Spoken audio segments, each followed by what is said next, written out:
हाँ, तो next topic बच्चों आज का है, दो चीजें पढ़ेंगे, एक कोलिनियरिटी और एक कोप्लेनैरिटी। ठीक है। हाँ, तो कोलिनियरिटी पहले तो हम वो समझते हैं कि क्या होता है। देखो, हम लोगों ने जब पॉइंट्स के टर्म्स में हमने पढ़ा था तो हम क्या करते थे, A B plus B C distance formula से निकालते थे और अगर ए सी के इक्वल कह देते थे होता था तो हम कहते थे कि ये तभी हो सकता है जब ये तीनों जो हो ये कोलिनियर हो। ठीक। अब अगर हम बात कर रहे हैं वेक्टर के टर्म्स में, अगर एक वेक्टर ए है दूसरा वेक्टर बी है, ये कोलिनियर तभी होंगे जब A is equal to lambda times B vector हो जाएगा। इसका मतलब मानो एक वेक्टर है 2i प्लस जे और ए वेक्टर है, बी वेक्टर है -4i -2j। ठीक है। अब देखो ये कोलिनियर होंगे बिकॉज ये ए वेक्टर जो है यहां से अगर मैं -2 कॉमन ले लूं तो ये 2i प्लस जे ही बन जाएगा। मतलब ए वेक्टर जो है उसको हम लिख सकते हैं लैम्डा टाइम्स बी वेक्टर। जब भी इस तरह का कुछ भी आएगा तो हम बोल सकते हैं कि जो मेरे वेक्टर्स हैं वो मेरे कोलिनियर हैं। अब इसके बेस पे हम लोग एक दो क्वेश्चन समझते हैं और फिर आगे क्वेश्चंस देखेंगे। ठीक। अब जैसे मानो एक क्वेश्चन हमें दिया हुआ है, A and B are non collinear vectors, find value of x for which the vectors, एक वेक्टर हमें दिया हुआ है, ए और बी वेक्टर नॉन कोलिनियर है। ठीक है, ए वेक्टर और B vector are not collinear, but हमें एक अल्फा वेक्टर दिया हुआ है which is x -2 times A vector plus B vector. ठीक। और बीटा वेक्टर हमें दिया हुआ है 3 + 2x times A vector -2b vector. और हमें दिया हुआ है alpha and beta are collinear. ठीक है, हमें दिया हुआ है alpha and beta are collinear, तो for what value of x they will be collinear ये हमें निकालना है। ठीक है। अब हम वो कैसे कर सकते हैं, अगर ये कोलिनियर है तो मैं कह सकता हूं अल्फा जो होगा वो लैम्डा टाइम्स बीटा वेक्टर होगा। अल्फा क्या है, x -2 A vector plus B vector is equal to lambda times 3 + 2x into A vector -2b vector. ठीक है। अब इसको आप सॉल्व करो, ए को एक तरफ मतलब सबको एक तरफ ले आओ और ए और बी को एक साथ कर लो। तो यहाँ पे है x -2 और ये पूरा टर्म इधर आ जाएगा। ठीक है, तो हो जाएगा -3 lambda -2 lambda x A vector. ठीक है, x -2 minus lambda -3 lambda -2 lambda x A vector plus B vector common निकाल लो, यहां बचेगा 1 + 2 लैम्डा। ठीक है, इज इक्वल टू 0 है। ठीक। अगर ये इक्वल टू 0 है इसका मतलब कि दोनों term x -2 -3 lambda -2 lambda x will be 0 and 1 + 2 lambda will also be equal to 0। तो इससे मेरी वैल्यू आ गई लैम्डा की -1/2। और अब इस लैम्डा को अगर मैं यहाँ पे पुट कर दूं तो x की वैल्यू निकल आनी चाहिए, हो जाएगा +3/2 plus x is equal to 0। तो हो जाएगा 2x -1/2 2x और ये हो गया -1/2 इज इक्वल टू 0। अब इसको अगर हम सॉल्व करते हैं तो मैं कह सकता हूँ 2x इज इक्वल टू 1/2 और x की वैल्यू आ जाएगी 1/4। एक बार बस साइन वापस से देख लेते हैं, यहाँ -½ डालूंगा लैम्डा में तो ये +3/2 हो जाएगा, ये प्लस x हो जाएगा, ये 2x, ये -1/2 वो उधर गया +1/2, तो x की वैल्यू आ गई 1/4। नेक्स्ट क्वेश्चन में मैं दिखाना है कि these two vectors are collinear. तो आप बोलो चलो a वेक्टर की वैल्यू है 2i - 3j + 4k तो और b लैम्डा -2 आ जाएगा। वेक्टर की वैल्यू है करेक्ट -4i + 6j - 8k यहाँ -2 कॉमन ले लो तो हो जाएगा 2i - 3j प्लस 4k। ये तो ए वेक्टर है, तो हमने दिखा दिया कि जो मेरा बी वेक्टर है वो -2 टाइम्स ए वेक्टर है।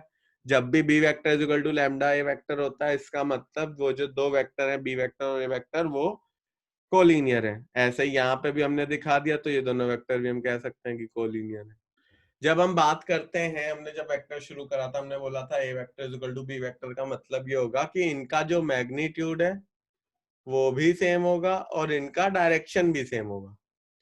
अब अगर आप कोलिनियरिटी के टर्म्स में समझो तो हम बोल रहे हैं भाई ए वेक्टर जो है वो बी वेक्टर के इक्वल है, मतलब इसका डायरेक्शन सेम हो गया।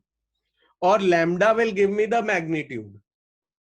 मैग्नीट्यूड अलग हो सकता है, डायरेक्शन सेम है, मैग्नीट्यूड कैन बी डिफरेंट। और ये कोलिनियर हो जाएंगे जब एक वेक्टर, दो वेक्टर हैं जो सेम डायरेक्शन में है, राइट। और ऐसे हैं कि एक वेक्टर जो दूसरा वेक्टर का है बस मैग्नीट्यूड में डिफर कर रहा है, तो then the only thing possible is कि वो दोनों वेक्टर एक ही लाइन में हो, वो दोनों वेक्टर कोलिनियर। अब देखो, इस क्वेश्चन को करने के लिए पहले हमें ए बी वेक्टर निकालना है। ठीक, ए बी वेक्टर कैसे निकल सकता है? Position vector of B which is this minus position vector of A which is this. Solve करा, ये आया minus A vector minus B vector minus 2c vector. ठीक है, ये ए बी वेक्टर आ गया। अब हम बी सी वेक्टर निकाल देते हैं। BC vector position vector of C minus position vector of B।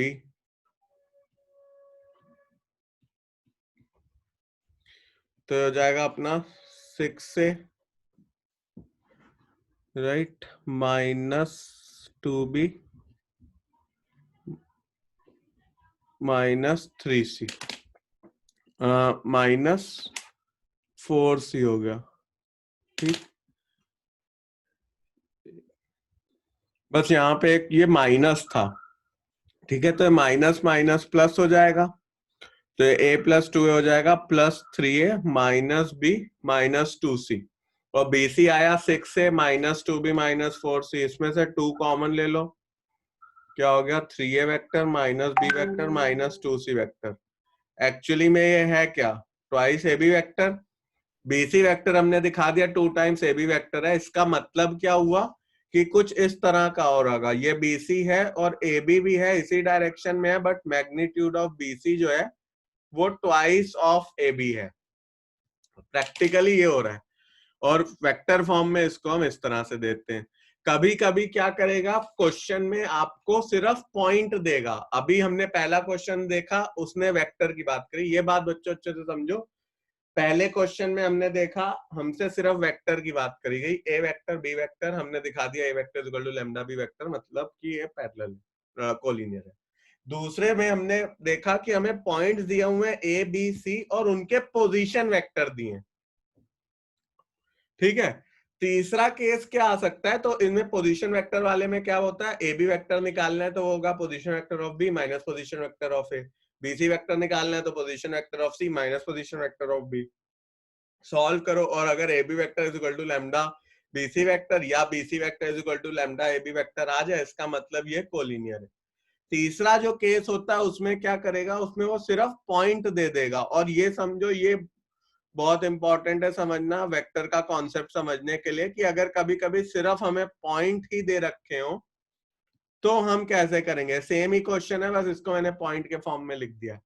अब देखो, अगर पॉइंट दिया है, इसका मतलब होता है इसका जो पोजीशन वेक्टर होगा, position vector of A will be -2i +3j +5k। Position vector of B हो जाएगा x वाले के साथ x इंटू आई, x1 है तो 1 into I is 1, +2 into J cap +3 into के कैप। हम कर क्या रहे हैं, हम पॉइंट को with the direction of unit vector of x axis y axis z axis से अगर मल्टीप्लाई कर दें तो वो मुझे मिलता है पोजीशन वेक्टर ऑफ ए।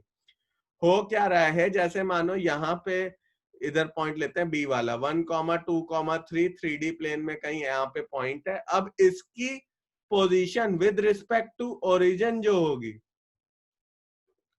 ये जो होगा ये मेरा हो जाएगा ए का वेक्टर फॉर्म में। जैसे यहाँ पे बी पॉइंट था तो बी पॉइंट का वेक्टर फॉर्म हो जाएगा i + 2j + 3k, which means कि ये जो पॉइंट है ये किसके कंपैरिजन में, किसके रिस्पेक्ट में होता है, ओरिजिन के रिस्पेक्ट में होता है। इसीलिए अगर सिर्फ मुझे पॉइंट दे रखा हो तो उससे मैं position vector of A, position vector of B, position vector of C निकाल सकता हूं। और अब इसके बाद पूरा पूरा ऊपर जो भी करा वही है, ए बी वेक्टर निकालो, बीसी वेक्टर निकालो, और अगर दिखा दिया A B vector is equal to lambda times BC vector है, it means they are collinear. अब देखो इस क्वेश्चन में हमें दिया हुआ है पॉइंट्स -1 -1 2 2 M5 3 11 6 और वो पॉइंट्स कोलिनियर, फाइंड करना है M। इस पॉइंट को ए मान लेते हैं, इस पॉइंट को बी, इस पॉइंट को सी। अभी मैंने बताया टाइप 3 में कि अगर पॉइंट दे रखे हो तो हम पोजीशन वेक्टर निकाल सकते हैं ए की बाय उसमें सीधा आई कैप, जे कैप और के कैप को लगा के। ऐसे ही पोजीशन वेक्टर ऑफ बी हो जाएगी 2i cap plus M J cap plus 5k cap, और पोजीशन वेक्टर ऑफ सी हो जाएगी 3i cap plus 11j cap plus 6k cap. और अब अगर मुझे ए बी वेक्टर निकालना है तो क्या होगा, position vector of B which is this minus position vector of A which is i plus j, मैंने साइन सीधा चेंज कर दिया है, तो हो जाएगा 3i plus m plus 1 j और प्लस 3k। एक बार इसको सही से लिख देते हैं, ठीक। और फिर बीसी वेक्टर निकाल लेते हैं, वो क्या हो जाएगा, position vector of C minus position vector of B, ठीक। अब ये हो गया i plus 11 minus M J plus K. और अब देखो हम बोल सकते हैं अगर ये कोलिनियर है जो कि हमें दे रखा है, तो I can say A B vector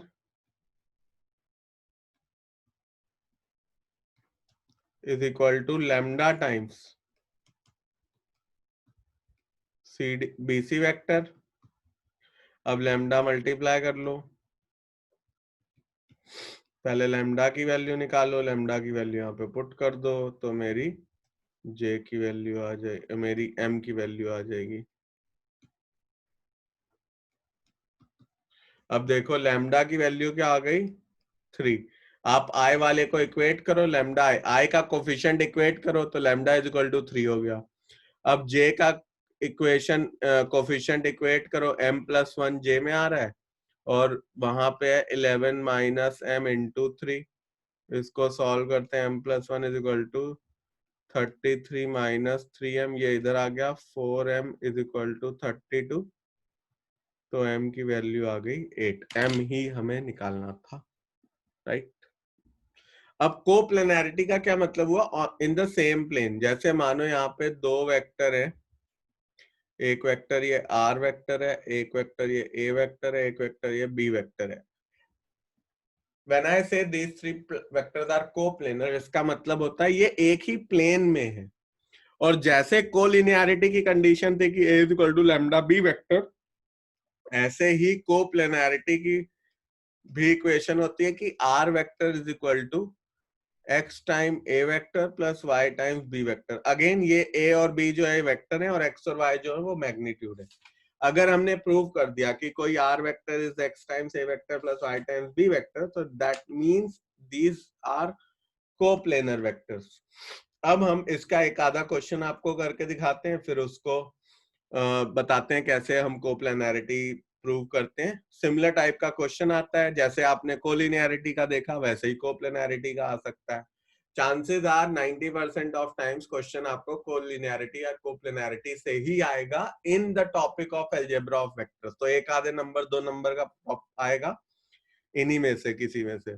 तो जो भी हमने अभी आपको क्वेश्चंस कराए हैं वो क्वेश्चंस को आप बहुत ढंग से देख लेना, इन्हीं क्वेश्चन में से कोई भी आ भी जाएगा या इन्हीं से मिलता जुलता कोई क्वेश्चन आएगा।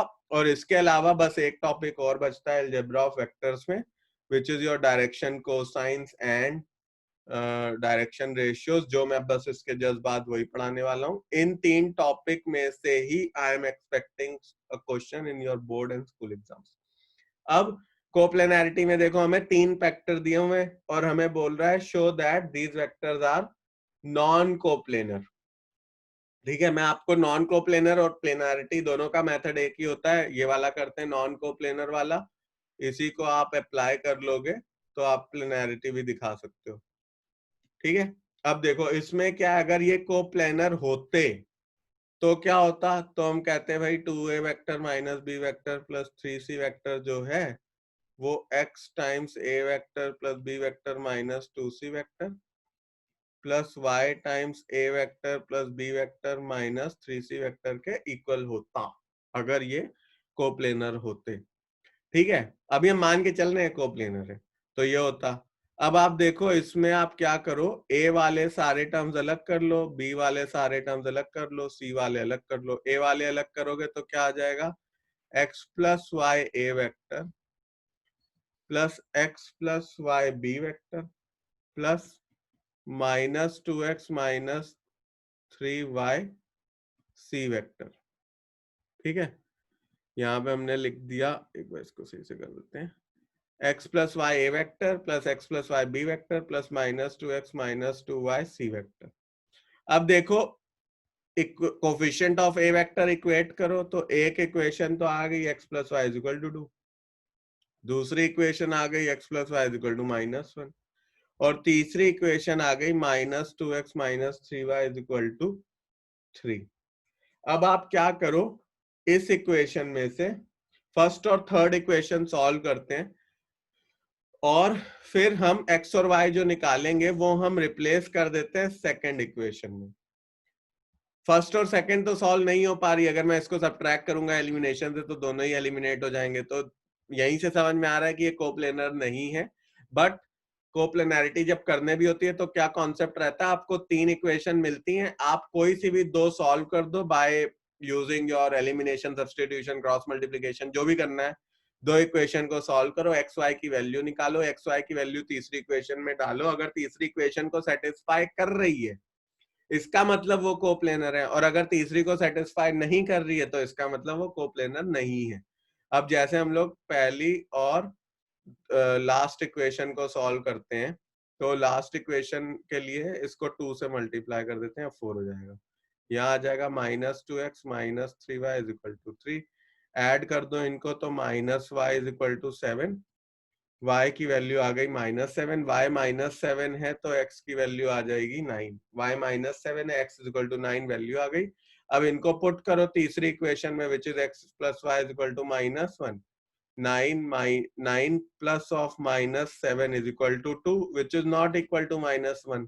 That implies these vectors are not coplanar, मतलब ये कोप्लेनर नहीं है।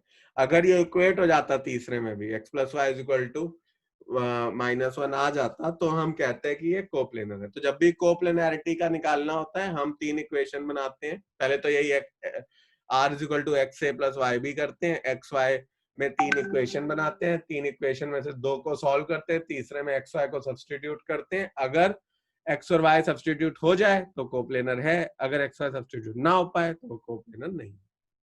ठीक, next topic for us today is direction ratios and direction cosines. पहले हम डायरेक्शन कोसाइन समझेंगे, फिर हम डायरेक्शन रेशियोज समझेंगे।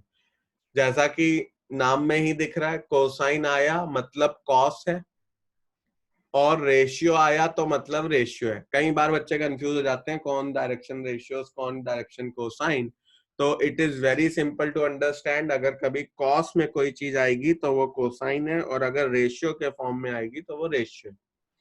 अब हम इससे निकलता गया है पहले वो भी समझते हैं। डायरेक्शन रेशियोज और डायरेक्शन कोसाइन हमें मदद करते हैं to determine the direction of that particular vector. ठीक है, डायरेक्शन नाम में ही लिखा हुआ। अब अगर मानो, मैं आपको इसके थ्रू समझाता हूं, ये मेरी 3 एक्सिस हैं x, y और z, और मेरा ये एक वेक्टर है ओपी वेक्टर। और P के पॉइंट है एक्स वाई जेड। ठीक, अब जो ये मेरा वेक्टर है, ये L एक एंगल बना रहा है अल्फा विद एक्स एक्सिस, ठीक, और बीटा एंगल बना रहा है ये विद वाई एक्सिस। ठीक, तो ये, और ये गामा एंगल बना रहा है विद जेड एक्सिस। तो मेरा L, अभी मैं इसको थ्योरी में समझाता हूं, बट अभी L आपका कॉस अल्फा हो गया, M हो गया हमारा कॉस बीटा, और N हो गया कॉस गामा। ठीक, होता क्या है, डायरेक्शन कोसाइंस, अगर मैं इसकी वो पढ़ूं definition, if alpha beta gamma are the angles which a vector OP makes with the positive direction of coordinate axis OX, OY and OZ, then cos alpha, cos beta, cos gamma are known as direction cosines of OP vector and are generally denoted by letters L, M, N. मतलब cos alpha, cos beta, cos gamma बार बार ना लिखना पड़े तो उसको हम लोग L, M, N के form में लिख लेते हैं। L, M, N होगा क्या, cos alpha की वैल्यू L हो जाएगी, cos बीटा की वैल्यू M हो जाएगी, और cos gamma की वैल्यू N हो जाएगी। और एक इसके साथ और इम्पोर्टेंट प्रूफ होता है जो आप लोग ध्यान रखना है, इसको प्रूव कभी कर लेंगे बाद में, but L square plus M square plus N square की वैल्यू 1 होती है। L square plus M square plus N square की वैल्यू 1 होती है। इसका मतलब cos square alpha plus cos square beta plus cos square gamma की जो वैल्यू होगी वो 1 होगी। अब हमने अभी तक ये समझा कि डायरेक्शन कोसाइन क्या होते हैं। अगर कोई एक वेक्टर ओपी वेक्टर है, आई एम रिपीटिंग दिस, और वो with positive direction of X axis alpha बना रहा है, with positive direction of Y axis beta का एंगल बना रहा है, और with positive direction of Z axis gamma angle बना रहा है, तो हम जनरली डायरेक्शन कोसाइन को एल के फॉर्म में, L is equal to cos alpha, M is equal to cos beta, N is equal to cos gamma, इस form में लिखते हैं। और एक हमारी आइडेंटिटी इधर निकल के आती है कि L square plus M square plus N square की वैल्यू जो होगी वो मेरी होगी 1। ये है डायरेक्शन कोसाइन। अभी जो भी हमने पढ़ा वो पढ़ा है डायरेक्शन कोसाइन। अब हम इसको रिलेट करते हैं कि भाई डायरेक्शन रेशियो क्या होता है। कोसाइन तो समझ में आया, cos angle with different angles with different axis made by the vector is direction cosine. अब डायरेक्शन रेशियो क्या होता है, let LMN be direction cosines of vector R। ये तो हमने देखा भी, LMN जो है डायरेक्शन कोसाइन है of vector R, of vector R। ठीक, and ABC be 3 numbers such that L by A is equal to M by B is equal to N by C। ABC 3 number है such that L by A is equal to M by B is equal to N by C, then we say that direction ratios or direction number of vectors, direction ratios are proportional to ABC। अगर हम ऐसा कुछ निकाल लें कि L by A is equal to M by B is equal to N by C लिख लें, तो जो मेरे डायरेक्शन रेशियोज होंगे वो ABC होंगे। इस केस में डायरेक्शन रेशियो जो निकल के आएगा वो होगा A, B और C। अभी इसको क्वेश्चन के थ्रू मैं तुम्हें समझाता हूँ कि होता क्या है। देखो क्वेश्चन में दिया हुआ है a vector OP is incline to OX, OX मतलब x axis at 45 degree and OY at 60 degree, OY मतलब y axis. Find the angle at which it is incline to OZ, that means z axis. तो हम पहले क्या निकाल लेंगे, हम L निकाल लेंगे which is cos alpha, cos of 45 degree is 1/√2। फिर M जो है वो है cos beta, cos of 60 is 1/2, और n जो है उसको हम अपन n ले लेते हैं अभी फॉर नाउ। ठीक है, और n में इसकी वैल्यू ढूंढते हैं। अब हमें पता है n square plus l square plus m square जो है ये 1 है। l क्या है, n को n रख लेते हैं। l है 1/√2 का whole square which is 1/2, m है 1/2 का होल स्क्वायर विच इज 1/4, तो m स्क्वायर हो गया 1 minus 1/2 minus 1/4 which will n square will be equal to, यहां से आया n स्क्वायर इक्वल टू 1/4, तो n की वैल्यू आ गई प्लस माइनस 1/2। अब n है क्या, हमें n थोड़ी निकालना है, हमें तो निकालना है इसके direction cosine. Which is equal to, और हमें निकालना है फाइंड द एंगल, एंगल निकालना है एट विच इज इंक्लाइंड। तो कॉस स्क्वायर गामा जो है वो इक्वल टू प्लस माइनस 1/2 आ गया। मतलब कॉस गामा जो है, sorry, cos gamma is equal to plus minus 1/2 आ गया। इसका मतलब या तो कॉस गामा 1/2 है या कॉस गामा माइनस 1/2 है। अब कॉस गामा 1/2 कब होता है? जब वो फर्स्ट क्वाड्रेंट में होता है 60 डिग्री, तो गामा क्या आ गया? 60 डिग्री। और कॉस गामा माइनस 1/2 कब होता है? जब वो 120 डिग्री होता है, तो गामा क्या आ गया? 120 डिग्री। तो यहाँ पे दो एंगल पे वो हो सकता है इंक्लाइन, या तो 60 डिग्री या तो 120 डिग्री। ठीक है, समझ में आया ये वाला पोर्शन? अब देखो, हमने डायरेक्शन रेशियो अभी थोड़ी देर के लिए पॉज करा था, अब उस पर वापस आते हैं।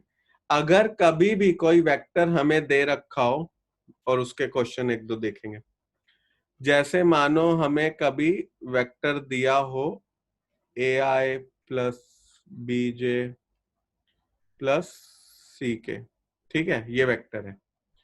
इसमें जो मेरा ABC है वो डायरेक्शन रेशियो होता है।